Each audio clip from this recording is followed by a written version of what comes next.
Observations about the debt ceiling drama. I'm Charles Goyette, and this is your Freedom and Prosperity commentary. Stocks moved higher on Friday with the debt ceiling drama on ice for now. The Dow Industrials added 28 points on the last day of the week to close at 15,399. That's a 162-point gain on the week, while the S&P 500 moved up 11 points to 1744. Altogether for the week, it added 41 points. Gold finished at $13.14. Now that's off $8 in Friday trading, but it is a comeback of $46 since last weekend.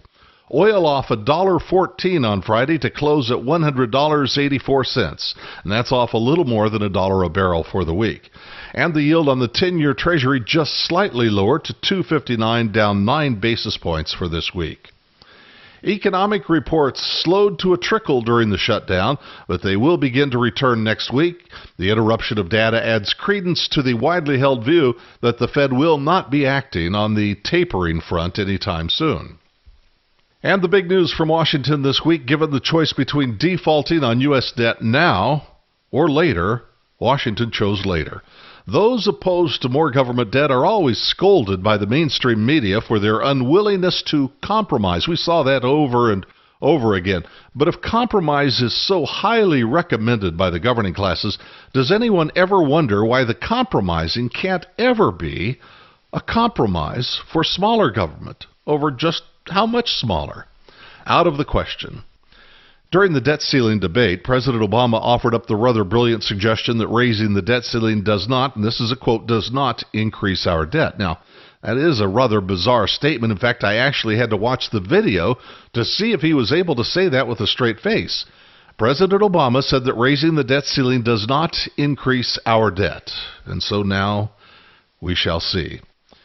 Well, when they go to Washington, it's all about you. It's about the citizens. It's about you, the taxpayers, the voters, what you think, letting you be heard, serving you, and so on. But soon they're all swept up in it. And how can a person of normal character not be seduced by it anyway? Ambition, power, fame, power, money, power.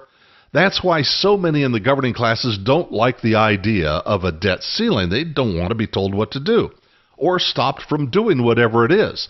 The debt ceiling supplants their superior judgment and limits what they want to do. Now, this is just like the downstairs servants who don't want to be watched by the householder when they polish up the silverware. What if they want to pocket an occasional spoon? Last December, I suggested a movement was afoot to end the debt ceiling, and I named Mitch McConnell among the downstairs servants who do not like the oversight that this debate provides. As things stand right now, there is no debt ceiling between now and February 7th, 2014.